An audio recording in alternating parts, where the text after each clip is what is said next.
This is the only of these special Shabbatot before Pesach that still only has one Torah scroll. The Shabbatot that have come before it, Shabbat Shekalim, Shabbat HaGadol, Shabbat Parah, we take out a second Torah scroll for a special Maftir reading. There's no special Torah reading for this Shabbat, Shabbat HaGadol, the great Sabbath, but there's a special Haftorah, special Haftorah reading, and it's interesting that there's not a special Torah reading, because what makes this Shabbat specifically special is not what we read, but rather its connection on the calendar, that it's the Shabbat immediately prior to Pesach, which we begin Wednesday evening.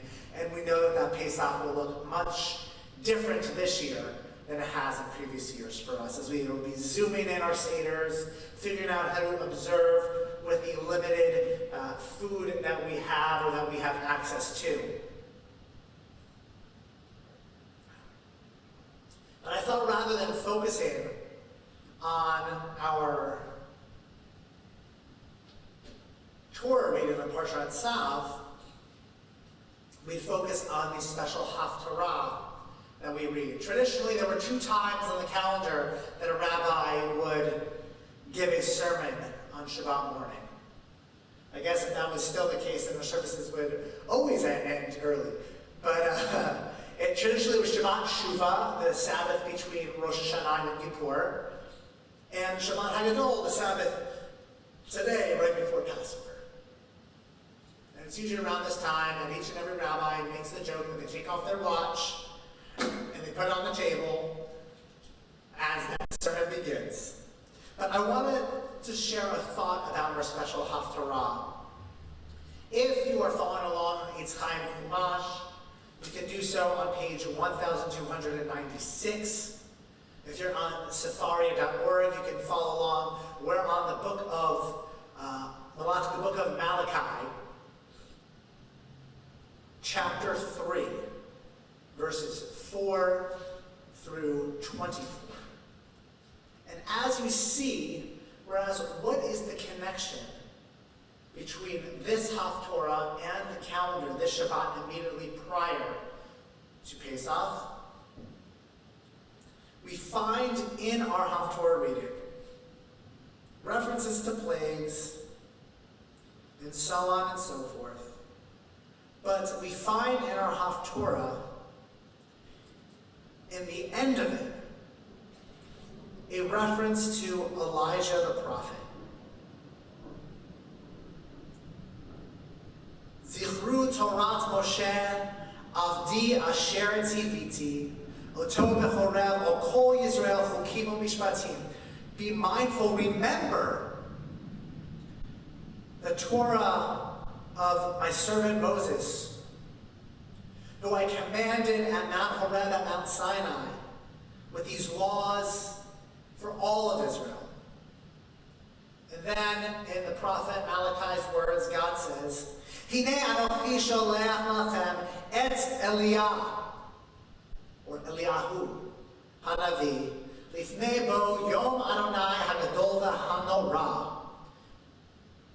I will send the prophet Elijah to you before the coming of this awesome and fearful day of the Lord. Ve'eshiv lev avot al banim, ve'lev banim al avotam, pen avo lehi keti et haaretz cherem. I'll bring back together parents and children, children and parents, God says, so that when I come, do not strike the whole land with utter destruction.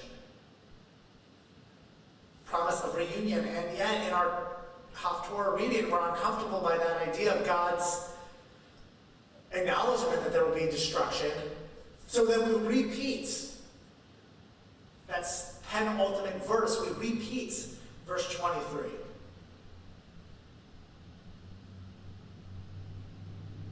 And the prophet Malachi says again, Hinei anochi sholech lechem et Eliah hanavi lifnei bo yom Adonai hagadol v'hanorah, and I will send the prophet Elijah to you before this awesome day, this Yom Adonai Hagadol, on this Shabbat HaGadol, this great day of the Lord. Elijah the prophet will come. And that is really the connection of the Haftorah and the Shabbat and our calendar. For we know that as part of our Pesach Seders, we invite Elijah the prophet to our Seder tables.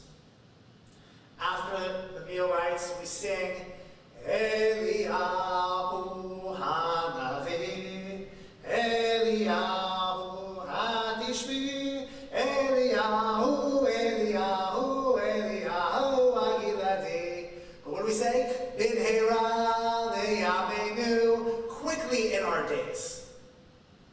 We open our doors. We used to have play a game as a kid at my family's Pesach Seder. My brother and I would go to open our door and welcome in Elijah. And we'd come back, and Elijah's cup was half empty. And we were always told, well, Elijah came, and Elijah drank from Elijah's cup. And not until I realized it was my uncle who was always playing that trick and drinking from Elijah's cup while we were gone. But it's not meant to be inviting some ghost or anything like that, as that trick would suggest.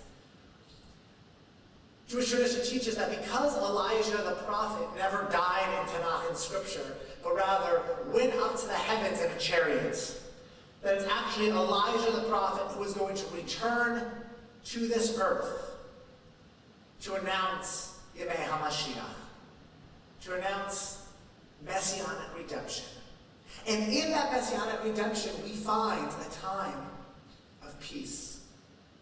We find a time of health. Do we need it? And we find a time of purpose and joy. And at the Seder table, when we won't be inviting anybody in person this year, but I urge you to Zoom whomever you want. Join our congregational Zoom virtual Seder that Rabbi Mara is hosting and leading on the second night. But do not have large gatherings with extended family. Should be your household and your household only.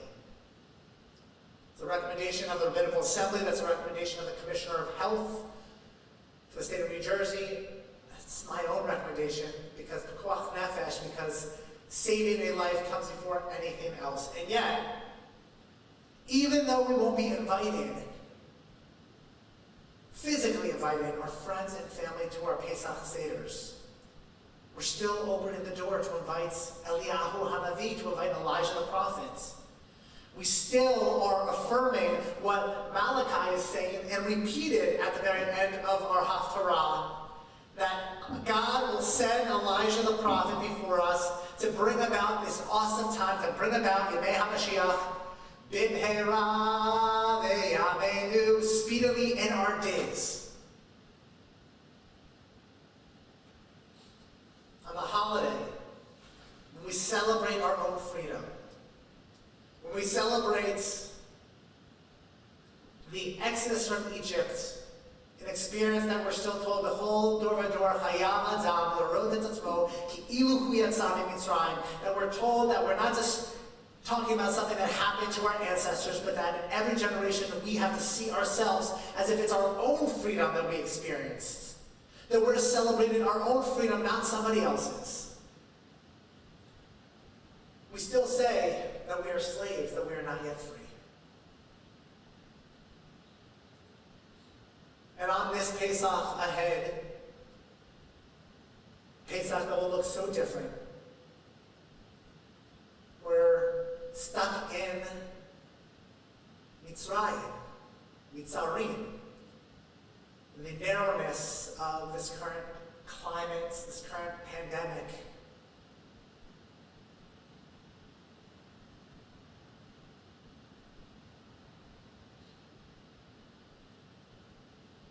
But we invite Elijah the prophet because we believe Shana Haba'ah. Right? That's how we end our Seder. Shana Haba'ah B'Yerushalayim. Not not just next year in the land of Israel, but this was the idea of before Yerushalayim was again under Jewish sovereignty, it was next year in the Yerushalayim Shamala, next year in this celestial Jerusalem, in this place of unity, in this place of peace, in this place of purpose. Next year, in a time of messianic redemption. We hope and pray that the year to come will be a better one, and that inviting Elijah the prophet to our Seder tables will bring about the messianic era. We find a story at the end of Tractate Sanhedrin, the Babylonian Talmud, about Rabbi Yehoshua ben Levi, who encountered Elijah the prophet. Now keep in mind, none of these stories in the Talmud are meant to be taken literally, but the rabbis who told these stories as if they were literal are meant to teach something very specific. And Elijah the prophet was sitting at the entrance of the cave of Shimon Bar Yochai. And Yehoshua ben Levi says to him, when will this messianic redemption happen? You're here, when are you going to announce it's going to happen? And Elijah says,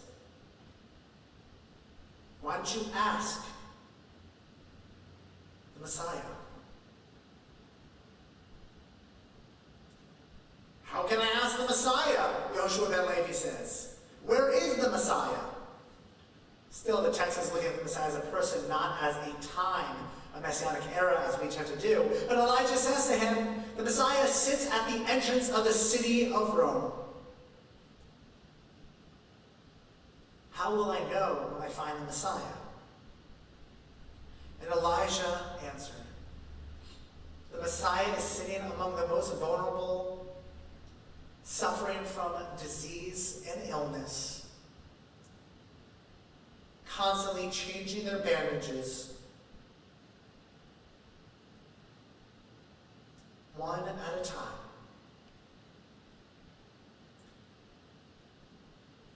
The Messiah is saying, perhaps I will be needed to bring about redemption.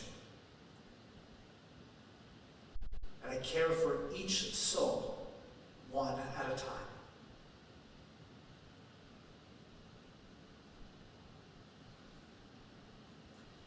We sing, Eliyahu Hanavi. We invite Elijah the prophets to our Seder tables. And this year, I think more than ever, we're begging for that messianic era. A time of peace. A time of health. And the Talmud is very specific. It says, where is the Messiah? The Messiah is caring for those who are ill, for the most vulnerable, changing their bandages by the gates of the city.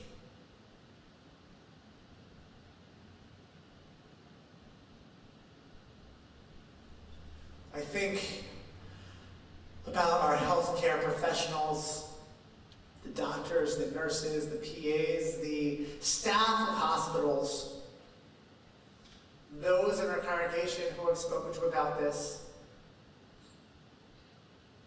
who really put their lives and their own health on the line each and every day to care for our loved ones who are suffering from illness and disease right now.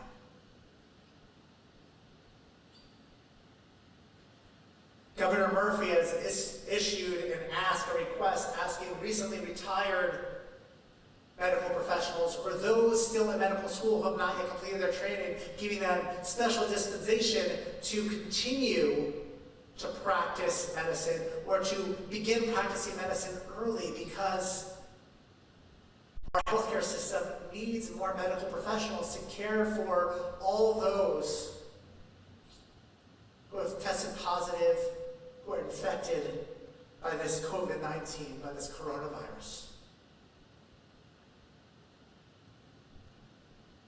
And the Talmud says that the Messiah is those who are caring for those who are ill right now.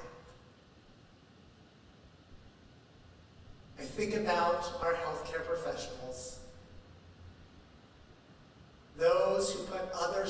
themselves. And I think of them as the catalyst that we need to bring about Yemei HaMashiach, this messianic era, this messianic redemption.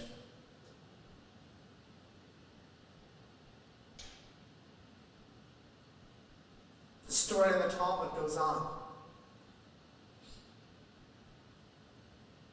As Yoshua ben Levi finds the Messiah at the gates of the city and says, "When will you come?" The Messiah says, "Today." But the Messiah doesn't come. Yoshua ben Levi goes to Elijah the prophet and says, "I am furious. The Messiah lied to me."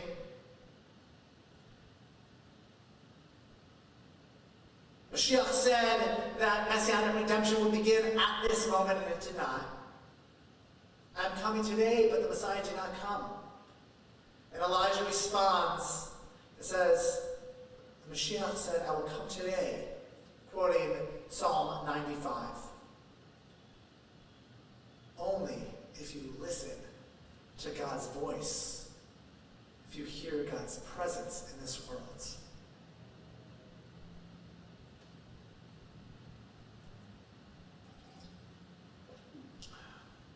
So I'm left wondering, what do we do with this Haftorah that acknowledges Elijah the prophet? That's the connection between why we read the Haftorah right now, between our calendar and our texts, between the holiday of Pesach and our Haftorah.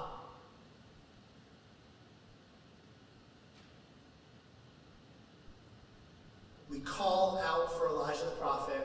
We'll do it again this evening when we conclude Shabbat.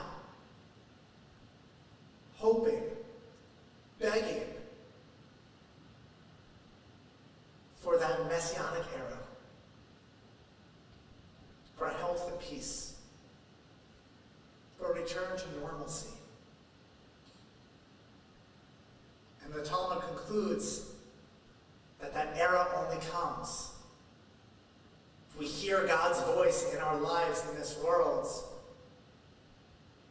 That era only comes if we act as if we are Messiah, as if each of us, there is no Messiah and you are it. We bring about this change in the world. Our own action or inaction affects what's going on right now in this world, and we know that. That when we social distance, when we self-isolate, when we quarantine, it's not just about us and our own health, but it's about how our health may impact those all around us. We act. Our healthcare professionals are acting. Just as Messiah does in this Talmudic story. And on this Shabbat HaGadol, the Sabbath before Pesach, I hope and pray that we will all act. This year, we are still slaves. Next year, may we be free people. This year, the messianic era has not yet begun. Next year, because of our actions, because of what we do or do not do, we will all together, collectively, be the catalyst for which brings about a return to health for this whole world. B'mheira b'yameinu. May it happen speedily in our day.